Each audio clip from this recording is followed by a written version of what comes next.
Hi there, friends. I'm excited because today we're going to be talking about travel schooling.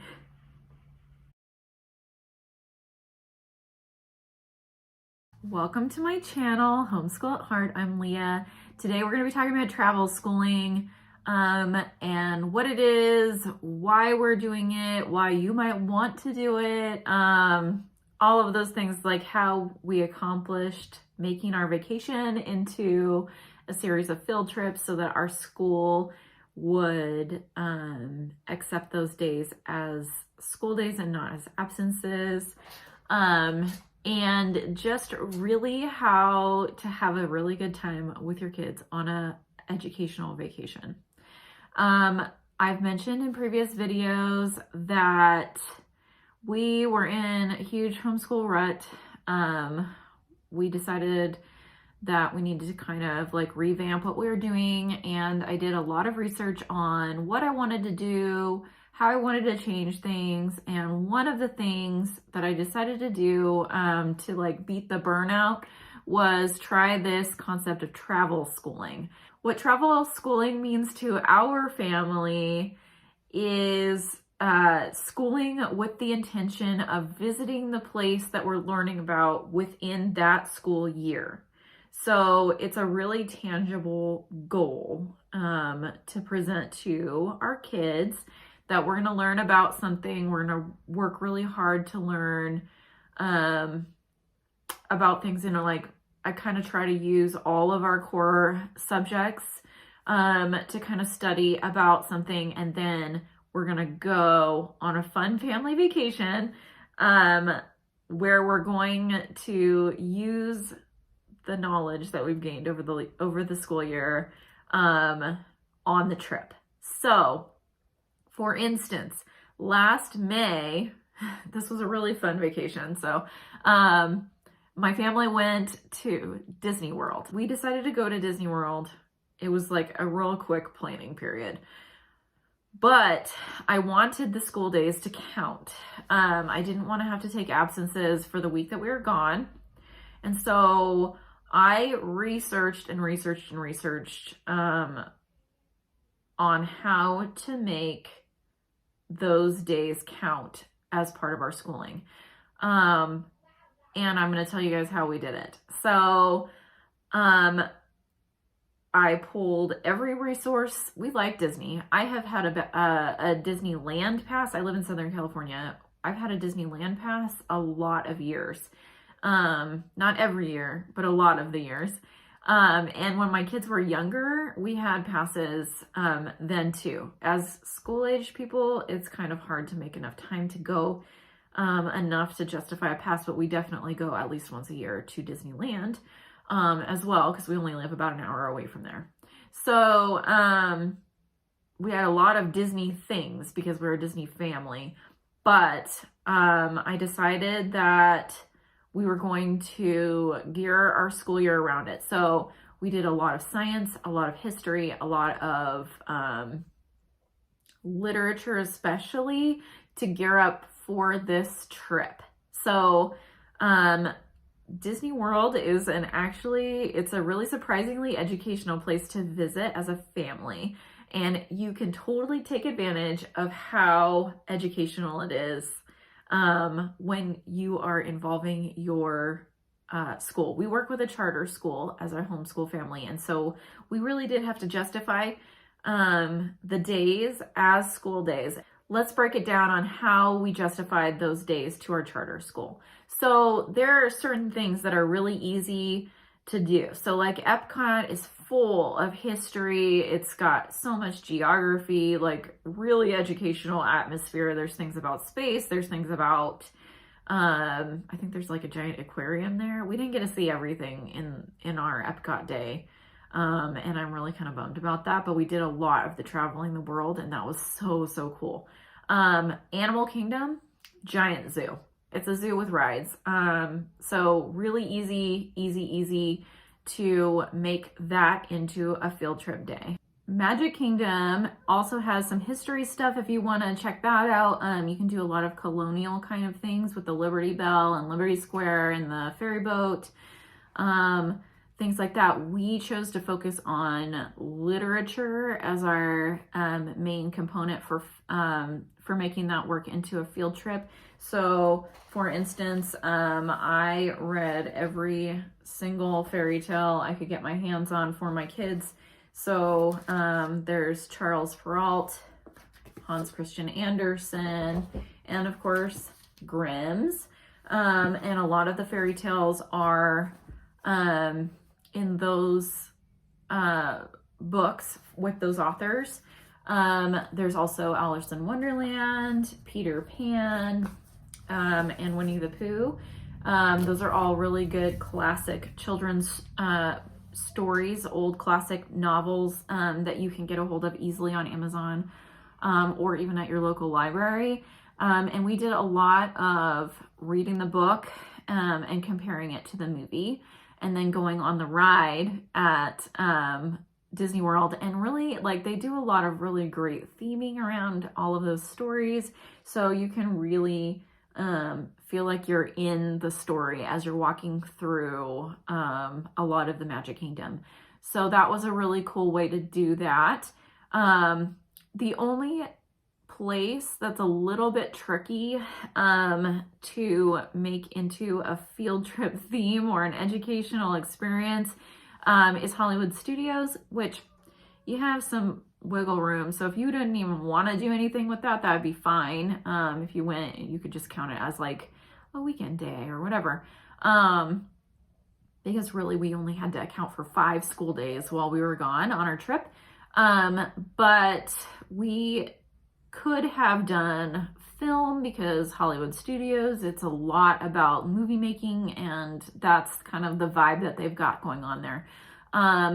But they also have a Walt Disney Museum on site at that particular park. And so we decided to go with a Walt Disney biography. So we read Who is Walt Disney before we went, and Bookshark, I'll try to find the link to it, but Bookshark has, or at least they did when we went, had a free unit study resource to supplement what we were doing.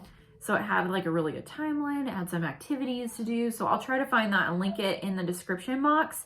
But then we went to the museum, and then when we got home, we wrote a report about the life of Walt Disney. So we used some of these resources. This is Who was Walt Disney. Somebody loaned us this, sorry if you hear my kids in the background, this Walt Disney Young Movie Maker book, which we haven't given back. The Disney Brothers, we learned a little bit about Roy Disney also. Where is Walt Disney World? Walt Disney 84 Fascinating Facts for Kids. And then this one was at Barnes & Noble. I Am Walt Disney, which I just picked up because I was doing all of this Disney stuff and couldn't help myself. So we wrote a report. The big kids did. I didn't really make Charlotte write a report about this. She was only in kindergarten at the time. But the big kids wrote a report, and then they presented it to our teacher facilitator, along with Walt Disney himself. He's just a Coke bottle that we made a cute little Walt Disney sculpture from. He also used to have a little Mickey Mouse. You can see Mickey's hand. I don't know what happened to Mickey, but isn't he cute? My kids made him. So that is mostly what we did. We did some animal studies for Animal Kingdom. It happened to work out with the science curriculum that I was using, that we had like plants and animals kind of right in that section of time right before our trip. So we kind of made the most of that and did a lot of studying about animals. And then for our Epcot day, we did geography, learned about all those countries. I think there's 7 or maybe 8 countries represented at Epcot, but then we made sure that we went and saw all of the really cool like movies and things that they had to present to you at the park. So that was really simple. Epcot also has space. It also has like how to sustainably live. So it has like a lot of farming, a lot of really cool stuff at Epcot. So this year, we are doing a Harry Potter school year. So if you haven't seen that, if you haven't been watching, if you're new to my channel and you haven't seen our things about our Harry Potter school year, I will link that above. And it's been really cool, you guys. Anyway, my youngest child is only 6. She's in 1st grade this year. So we weren't really ready for a lot of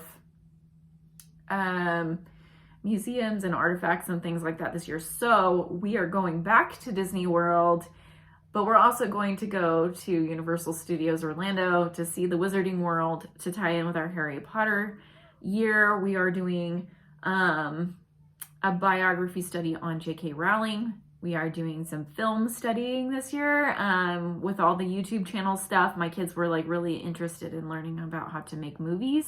So we have the Harry Potter Blu-ray DVDs, and it has a ton of really cool resources to watch about how those movies were made. So we're going through those as a family, and then continuing to do more animal studies. My kids are actually writing a report on, they're picking an animal each this week, and they're going to write a report about that. We just finished a unit on plants. You can see tons and tons of really cool plants at Epcot and at Animal Kingdom. And oh, one more thing that we did was we did travel journals. These are Dollar Tree folders that my kids decorated with some stickers. And then we tried each day to kind of like write a little bit about what we did for the day. Some of them have more writing in them than others because, let's face it, we're super tired by the time we got done with each day. And the next day was like a go, go, go kind of situation. But I did help Charlotte with hers. So I filled out this for Charlotte. We kind of talked about it together. And then I wrote all the things down. I will link this travel journal in the description box below. So if you want to use it, I bought it from Etsy. Did not make it myself. Okay, so here are my top reasons for travel schooling.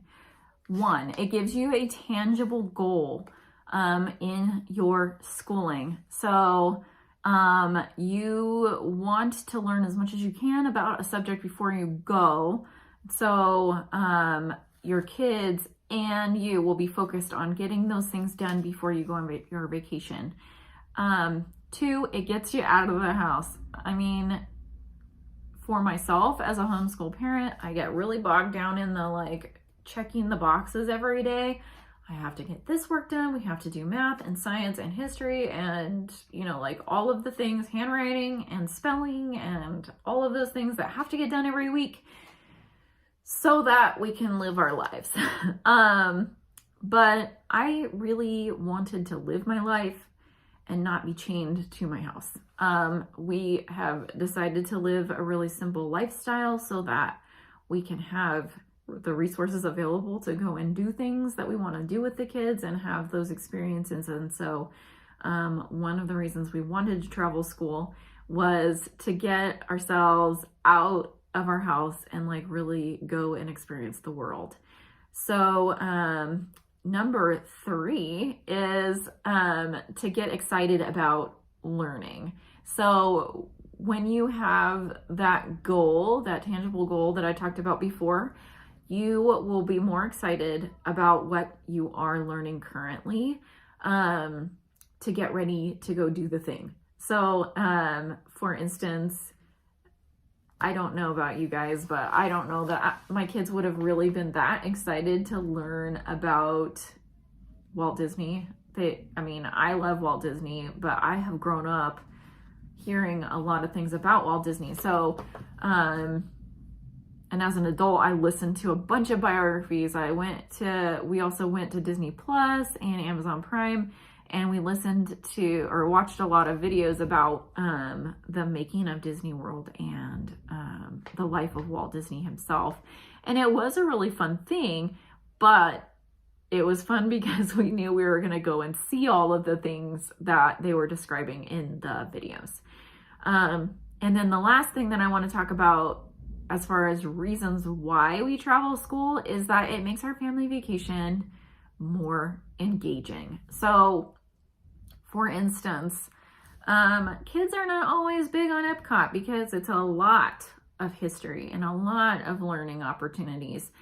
But because we learned about a lot of those things up ahead of time, my kids were super excited to see the plants and the rides about growing crops and the videos about different countries around the world and tasting the food that they would normally not ever have touched. So it definitely makes a family vacation more engaging when your kids know what to expect and they have that knowledge to share about the things. So like this year, my parents are coming with us on the vacation, and my kids are just gonna love telling my parents all about all of the things that they know. So get ready, Mom and Dad. You're about to have your ears talked off. So hopefully that kind of explains what travel schooling is. Let me know if you have any questions about it in the comments below. And I am going to try my hardest to do some travel vlogging while we're gone. Oh, one place that you can see updates on our trip as it's happening is Instagram. So if you want to see what we're doing on a daily basis, you can go to my Instagram account. It is Homeschool at Heart, just like this channel. And I post almost daily on that Instagram account. Also, if you would like this video and subscribe to this channel, that would really help us out. So I hope you guys are having a really great day. I hope your homeschooling is going great. And if you're looking for some more tips about how to not burn out as a homeschooler, stay tuned. I've got some more ideas. I'll see you guys in my next video.